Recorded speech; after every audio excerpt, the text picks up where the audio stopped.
how did you find that last video? I do hope you found it relatively interesting and also hopefully quite insightful. I do hope that you found that exercise stroke workbook useful too.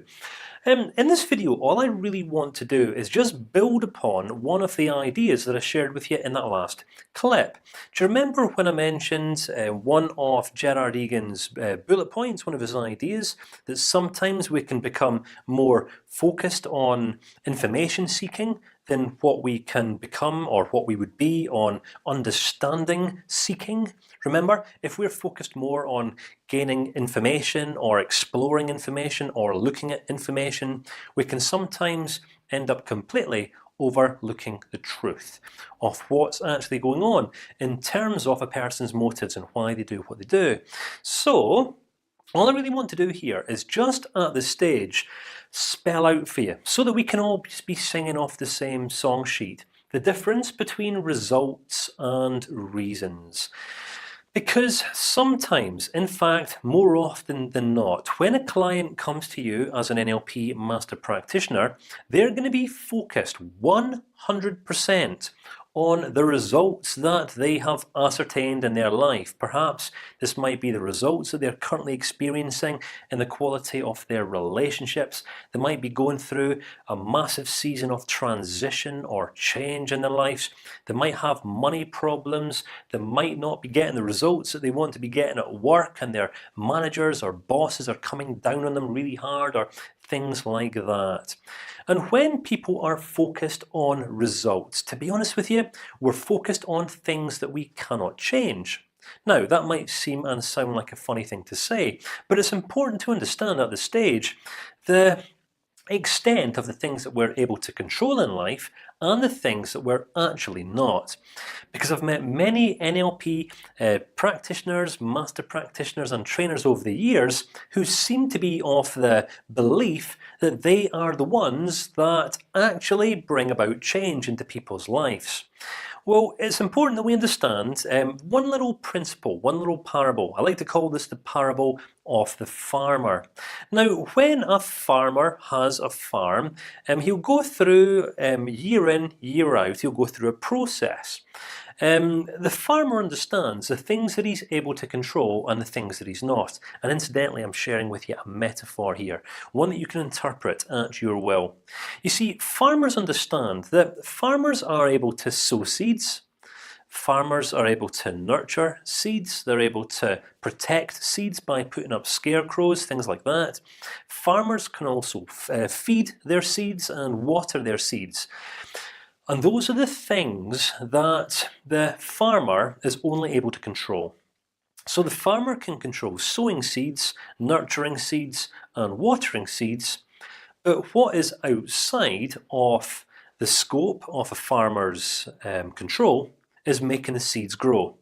If the seeds grow, then this is a factor that operates and happens completely outside of the farmer's will. And if we were just to relate that idea back to us as now helping professionals, sometimes have you ever found yourself in a situation where you've perhaps began maybe getting a little bit frustrated because another person isn't growing in the way that you want them to?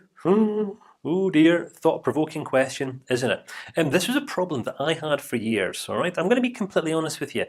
For my first few years working and operating as a master coach, I was working with a lot of ex-military personnel, a lot of men and a lot of women who, during and throughout their time in the military, had become extremely stubborn. Now, don't get me wrong; the results that they were getting in life when they would come to me were extremely undesirable. But it's important to understand that in life, people will only ever commit to making changes once their desire to change has become greater than their desire to remain the same. You see, this is kind of what leads us on to what I want to share with you here, as we now look at the difference between results and reasons.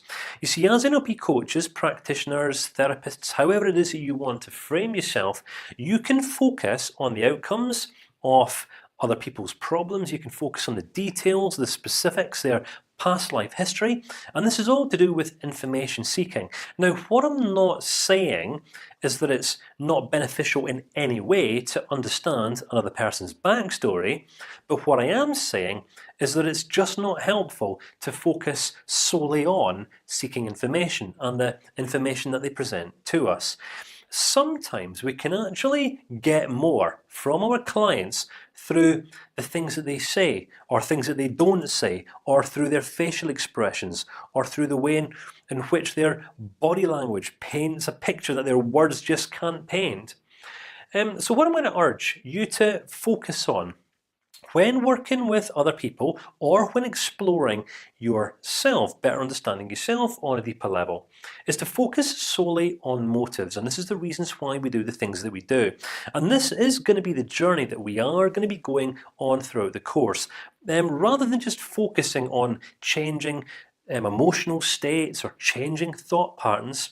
We're going to want to take everything down to the motives level, because the motives are what drive us in life.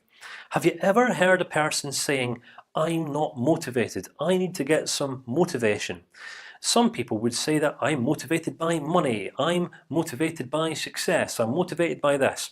I just want to be crystal clear here and state that it's physically impossible for us to be motivated by anything external to us in life.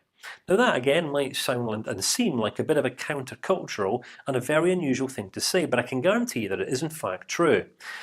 Where many people in life genuinely do believe that they're motivated by things external to them, they're not. If you think about it, we can't be motivated by something outside of us, because our motivation lives inside of us. So our motivation is inside of us all the time, and we're all motivated by something all of the time, whether we're aware of what it is that we're motivated by or whether we don't.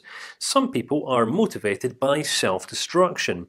Some people are motivated to destroy and destruct the lives of other people, and it's not necessarily because people are good or people are bad.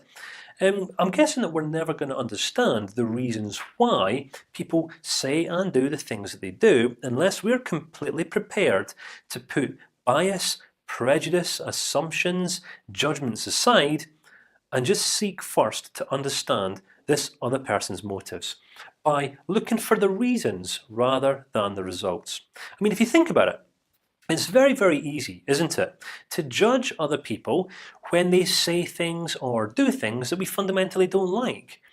There's a pretty good chance that you've done this in life, whether you were aware of it or whether you weren't. And this is a trap that we can actually all fall into sometimes. I like to call this the judgment trap. It's kind of as if in life we can all be hypocrites without us even being aware of it. If you think about it, it's kind of like we all have two judgments or two measures for judging other people, don't we? We judge other people by the things that they say and by the things that they do. So if a person says something to us that we fundamentally don't like, we'll say that person's good or that person's bad. If a person does something that we disagree with or that we perceive as being wrong, again, this will just affirm the assumption that we've arrived at: this person is bad. But what happens when it comes to us judging ourselves? What you'll hopefully be able to appreciate is that when it comes to judging ourselves, we use a very different measure. Because yes, granted, as we are all imperfect human beings, we will sometimes all say things and do things that we don't mean, right? I mean, have you ever woken up in the morning and said to yourself, "You know, today I just want to go about my daily routine and just offend someone that I really care about. Today I just want to really mess up at work, or I want to hurt someone's feelings or something like that"? Have you ever said that? There's a pretty good chance you're saying, "No, Kane, I couldn't possibly say that because I'm a good person." Well, I like to believe that I'm a good person. And here's the thing: we all like to believe that we're good people because we all know that we actually don't have any impure motives. Sometimes, yes, granted, we say and do things that are wrong or bad that we didn't mean to say or do, but we judge ourselves based upon our good intentions. We know that because our intentions weren't bad, that we fundamentally aren't that bad. But when it comes to judging others, we very, very rarely take the time to listen and learn and understand and appreciate the extent of what a person's reasons are for saying and doing the things that they do. And this is where we must be different as master practitioners of NLP. Because if you arrive at an incorrect assumption or conclusion about what another person's reasons are, my friend, you've just judged them. And if they feel judged, they are not going to trust you with any more sessions or to disclose any more of their truth. My friend, you have just killed the relationship. So I'm sharing with you the very practical relational side of NLP-based coaching here. Why? Because it's crucial, isn't it, if we want to interact well with other people. So what we're focusing on here is motives. Just to wrap this video up, what I thought it might be useful to do is just share with you a story, a metaphor, if you like, that I'm hoping you're going to be able to relate to and consider as you better relate to other people moving forward. You with me? Have you ever come across an angry person before? You know, someone who you would just say is angry. You know, someone who you'd say just has a really bad temper or something like that. I mean, if you think about it, none of us really like being around angry people, do we? Because they're just angry. We don't know when their neck's going to blow up and things like that. And as NLP practitioners and master practitioners, we're going to have plenty of these people coming through our doors because even angry people don't want to be angry. All right, angry people don't like anger. It's just one of these things that gets the better of us all sometimes. So it's important that we understand, and this is incidentally going to be completely relevant to where we're going to be going over the next few sections. I do promise. I can remember going back around about 15 years ago. Now I was working in a country called Oman. Oman was in the middle of the desert. I think it was a British and American forces training exercise that was going on. Now this happened. This was the year before 9/11. All right. This was in the year leading up to those massive terror attacks over in New York and throughout the States. Now, myself and the squadron, the Royal Engineer Squadron that I was part of at the time, we were sent over to the desert to build this massive tented camp in preparation for all these American troops and all these additional UK, British forces as well. Now, if you've ever been to Oman in the middle of the desert, it's a bit of a random place, I do appreciate, but there's a lot of stuff out there, a lot of little critters that really want to bite you. All right, you got sandflies, you've got scorpions, you got spiders, camel spiders, dogs. You got absolutely everything. All right, things that literally jump out the ground and try to latch onto your face. The place is crawling, to say the least, and the bees. Oh my goodness, the bees are like fists, right? One of these things flies into your head, you will know about it. So anyway, cut the long story short. One day, I was stung on the arm by this, like a black bee. Now, I didn't see it come, but I tell you what, as soon as it stuck its needle in me, I didn't feel it right away, but within sort of 5–10 minutes, my goodness, my arm was absolutely throbbing. Now, the problem when you're in the military is that generally groups of soldiers or military personnel, when together in a confined space or a limited space, develop this very, very warped sense of humor. And this sense of humor would sometimes involve inflicting unnecessary pain onto other people, i.e., wedgies, dead legs, kidney punches, and this is where guys would literally punch other people or punch each other in the ribs or give each other dead legs. And anyway, my arm was now absolutely swollen up, and I was literally sweating. My pupils were dilating. I could barely see. And as I walked in to my squadron headquarters tent, one of my comrades in arms, a very good friend of mine at the time, a guy named Geordie, took it upon himself and thought it would be funny to slap me on the arm. Not just a little slap, it was a full-blown belt. Now, as soon as he'd done that, bear in mind, Geordie was my friend. I went absolutely berserk. I saw red. I'd never experienced physical pain like this. I don't think at any point in my life so far. And just this automatic reaction, I just, and that was it. And I punched Geordie square in the face, and that was it. And I wasn't even sorry about it. I saw red. My arm was so sore. Now, yes, granted, he didn't appreciate how sore my arm was, and we kissed and hugged and made up. We didn't kiss, but we hugged and made up afterwards, and all that sort of thing.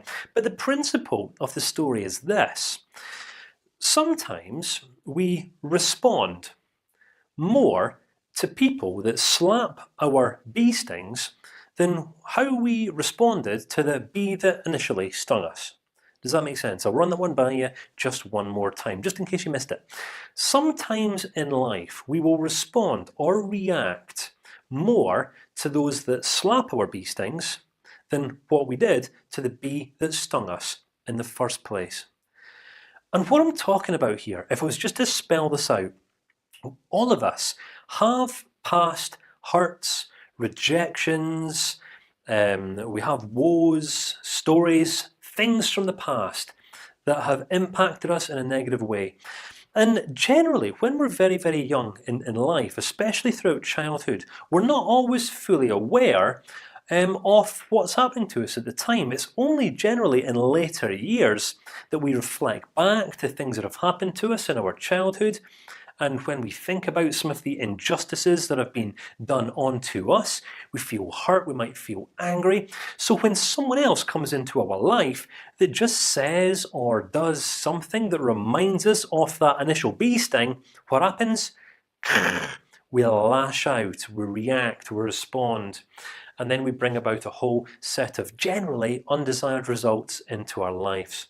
Now here's the thing: whilst we might not always appreciate another person's words, actions, behaviors, as soon as we invest some time into understanding the person's reasons for acting and behaving the way that they do, or communicating the way that they do, we generally develop a far greater appreciation for the person, and then we come to understand and also see that this other person, they're actually not too dissimilar from ourselves. It's just that they have a slightly different, perhaps a slightly less helpful way of processing information, life's events, experiences than what we do for now. And this is hopefully what will allow us as master practitioners to extend some people a little bit of patience, sometimes who don't always necessarily even qualify for it, to extend some of the people a little bit of grace and a little bit of unconditional acceptance. Because I think that what I mentioned in that last video was that because many people in life have never experienced being listened to and understood from another human being, they then in turn act and behave in ways that are completely out of character and completely inappropriate, just for the sole purpose and for the reasons of being noticed by other people. So that's all I really want to share with you in this video. But as you might be beginning to notice, we are going to go quite deep throughout this course. We're going to be looking at motives and reasons and beliefs, and we're going to be going through especially beliefs in the next couple of sections. But bee stings.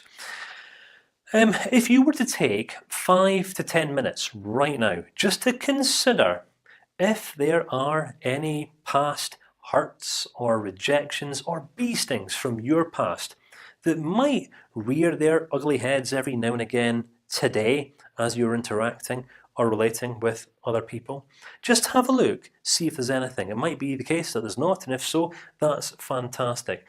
But if there is a bee sting back there in the past, then this actually becomes the reason why it is that sometimes you will act out of character, if in fact you do. But otherwise, bee stings are always going to be the reason why other people act and say the things that they say and do that you would perceive as being out of character. Are you with me? Just making sense? I hope you're enjoying this section so far, and I look forward to seeing you again in the next clip.